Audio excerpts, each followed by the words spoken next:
Hello friends, welcome to S Z study guys. इस ये video आपके लिए बहुत ज़्यादा इंपॉर्टेंट होने वाला है, क्योंकि आप में से लगभग स्टूडेंट का ये क्वेश्चन रहता है, ये माइंड पे क्वेश्चन रहता है कि सेकेंड ईयर में भाई सब्जेक्ट कैसे चेंज होता है, इसके लिए क्या करना होगा, हमें अभी क्या करना है, और सेकेंड ईयर में फिर कैसे चेंज हो जाता होगा। इससे रिलेटेड कभी कई तरह के क्वेश्चंस मेरे पास आते हैं, कई तरह के कमेंट्स आते हैं, कई तरह के मैसेजेस आते हैं। मैं बता नहीं पाता हूँ, उसको रिप्लाई नहीं कर पाता हूँ, क्योंकि टाइम की कमी होती है। इसलिए मैंने सोचा कि ये वीडियो बहुत ज़रूरी है बनाना, इसलिए मैंने बना दिया। ठीक है, तो आप वीडियो को एंड तक ज़रूर देखिएगा, आपको काफ़ी कुछ सब कुछ लगभग समझ में आ जाएगा। सेकेंड ईयर में आपका मेन सब्जेक्ट कैसे चेंज होता है, अगर होता भी है या नहीं होता है, किसका होता है, कंडीशंस क्या क्या है मेन सब्जेक्ट चेंज होने के लिए, ये सब हम जो है आपको डिटेल में इस वीडियो में बता देंगे। फिर चाहे आप जो है उसी हिसाब से अपना अभी वेटिंग में अगर हैं तो उसी हिसाब से सब्जेक्ट चूज़ कीजिएगा। ठीक है, ताकि आपका सेकेंड ईयर में आसानी हो जाए।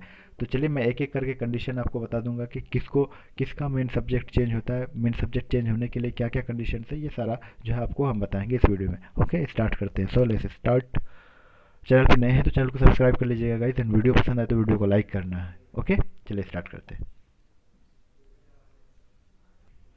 ओके गाइज, तो अगर आपको सेकेंड ईयर में मेन सब्जेक्ट चेंज करना है तो उसके लिए बहुत सारा तो नहीं, शुरू से ही ध्यान रखना होता है। ठीक है, तो आपको स्टार्टिंग में ही ध्यान रख के सब्जेक्ट लेना होगा फर्स्ट ईयर में।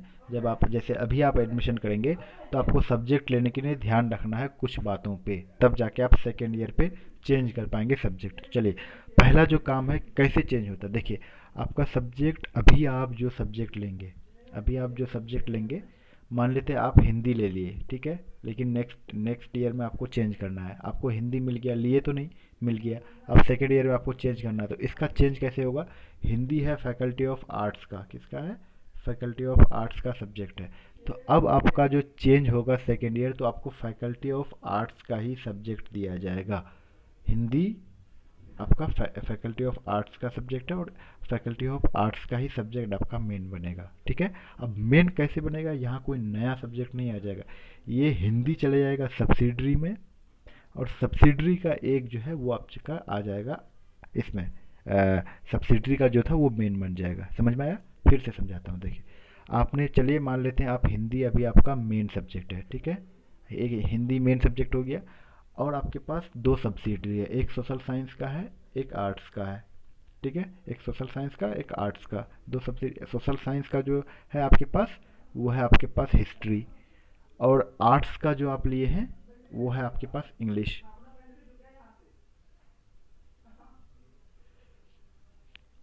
इंग्लिश लिए हैं, तो अब ये इंग्लिश आर्ट्स का ये फिर सेकेंड ईयर में जाके आपका मेन बन जाएगा। आया समझ में। फिर दूसरा कंडीशन, यहाँ पे आप हिंदी ही कोई भी सब्जेक्ट फैकल्टी ले सकते हैं, हिंदी लिए थे, ठीक है, हिंदी। अब सब्सिडरी में आपने सोशल साइंस में क्या लिया था, पॉलिटिकल साइंस सब्सिडरी एक ले लिए, और दूसरा आर्ट्स का था, एक ज्योग्राफी ले लिए। ज्योग्राफी तो तीनों फैकल्टी में आता है, आर्ट्स साइंस सोशल साइंस तीनों, तो यहाँ ज्योग्राफी आर्ट्स का ले लिए थे। ठीक है, तो अब ये आर्ट्स का ज्योग्राफी चले जाएगा आपका, फिर मेन सब्जेक्ट बन जाएगा सेकेंड ईयर में, ये आ जाएगा यहाँ। आया समझ में, यहाँ पे कोई भी सब्जेक्ट हो सकता है, फैकल्टी में जो है मैटर करता है, फैकल्टी किस फैकल्टी का। चलिए दूसरा सब्जेक्ट लेके एग्जांपल समझते हैं, फिर अभी और भी कंडीशन है, अभी ऐसे नहीं मिल जाएगा। पहला कंडीशन मैं बता रहा हूँ, अब मान लेते हैं आपको मिल गया क्या, उर्दू, सेम सेम ही चीज़, फिर सेम ही कंडीशन है ना, उर्दू मिल गया। ठीक है, या मान लेते हैं, चलिए सोशल साइंस का कोई ले लेते हैं, सोशियोलॉजी, जो कि आपको बिल्कुल पसंद नहीं है, ठीक है, लेकिन मिल गया। ठीक है, तो अब आपके लिए क्या कंडीशन है, अब ये सोशोलॉजी मेन हो गया, इसका आपका दो सब्सिडरी सब्जेक्ट होगा आपके पास, एक आर्ट्स का इंग्लिश लिटरेचर ले लिया आर्ट्स में, है ना, और सोशल साइंस का एक आपके पास पॉलिटिकल साइंस है। पॉलिटिकल साइंस आपको बहुत पसंद है, ठीक है, पॉलिटिकल साइंस, और आपको सोशोलॉजी मिल गया है मेन सब्जेक्ट में, क्योंकि आपका वेटिंग में था। ठीक है, सोशोलॉजी मिल गया आपको मेन सब्जेक्ट में वेटिंग में होने की वजह से, लेकिन आपको सब्सिडरी लेने के टाइम ध्यान रखना है, सोशोलॉजी आपका कौन सा फैकल्टी का सब्जेक्ट है, सोशल साइंस का। तो सब्सिडरी में तो दो लेना ही है, एक आर्ट्स का लेना होता है, एक सोशल साइंस।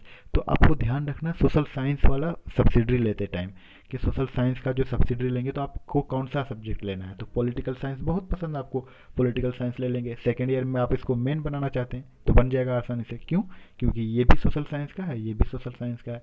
पॉलिटिकल साइंस चले जाएगा सोशोलॉजी की जगह में, सोशोलॉजी आ जाएगा पॉलिटिकल साइंस की जगह में, यानी सोशोलॉजी आपका सब्सिडरी बन जाएगा, पॉलिटिकल साइंस आपका मेन बन जाएगा। आया समझ में। यहाँ कोई आर्ट्स का जैसे हिंदी लेके समझाया था उसी तरह होगा, समझे कि नहीं। अब सेकंड प्रोसेस, अब सेकंड कंडीशन क्या है इसके लिए?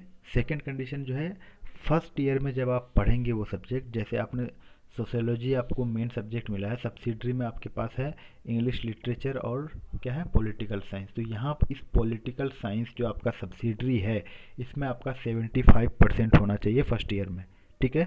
75% आपको मार्क्स लाना होगा, तभी जाके ये मेन बन पाएगा। नहीं तो क्यों बनाएगा आपका मेन, अगर आपको आप पढ़े ही नहीं, अगर आपको उतना ही इंटरेस्ट है ये सब्जेक्ट में, तो इसमें आपको बहुत ज़्यादा मार्क्स लाना होगा, ठीक है। सिर्फ इसी में नहीं, पूरा ओवरऑल सारे सब्जेक्ट में आपका सही मार्क्स होना चाहिए, लेकिन इसमें 75% प्लस होना चाहिए। बाकी सारा सब्जेक्ट में आपका अच्छा मार्क्स होना चाहिए। इसमें 75 है तो ये सब 73 74 चलेगा, ठीक है। तो आप कोशिश कीजिएगा कि 80% तक लाने का ये इस सब्जेक्ट में। कम भी होगा तो चलेगा, ताकि एक बैलेंस बन जाए, ताकि आपका जो ओवरऑल परसेंटेज है 75 70 के अराउंड बन जाए। लेकिन एक कंडीशन रखा गया है 75%, समझ रहे हैं? उससे कम भी होता है तो चल जाता है, क्योंकि उतना आता नहीं है ना सबका, है ना, तो हो जाएगा। दूसरा कंडीशन समझ गए, ये कंडीशन समझ गए, बस यही दो चीज़ है। और आपको पता कैसे चलेगा कि चेंज कैसे होता है? जब आप पढ़ेंगे ना, जब आप पढ़ने लग जाएंगे, क्लास स्टार्ट हो जाएगा, तो आपको कुछ नहीं, ग्रुप बनता है ना, व्हाट्सएप का ग्रुप बनता है, वहाँ पे एक से एक काबिल स्टूडेंट होते हैं, व्हाट्सएप का ग्रुप बनता है, व्हाट्सएप ग्रुप बनता है, यहाँ पे आपका मैसेज आता है, लिंक आता है, तब तो क्लास ज्वाइन करते हैं, यहीं पे आपका ये सब इन्फॉर्मेशन आते रहेगा। जब आप लोग आ जाएंगे, एडमिशन हो जाएगा, सब कुछ हो जाएगा, तो आपका जो है एक अनऑफिशियल ग्रुप भी बनाएंगे आप लोग, ताकि डिस्कस कर पाए, है ना। अनऑफिशियल बनेगा, BA MU BA 2021 इस तरह का ग्रुप बनेगा, ज्योग्राफी सोशल साइंस 2021 इस तरह का ग्रुप बनेगा, है ना।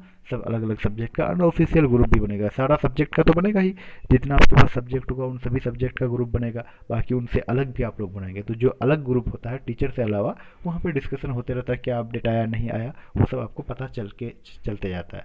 फिर आप एमयू में हो जाएंगे एनरोल, तो आपको सब कुछ पता चलते रहेगा धीरे धीरे, किसी न किसी को पता चल जाता है, वो उसमें शेयर किया, फिर सबको पता चल जाता है। ऐसा नहीं कि 2 दिन में काम खत्म होता है, 1 महीना टाइम दिया जाता है ये सब के लिए। नोटिस आज आया तो आज अगले 20 दिन तक काम चलेगा, ठीक है।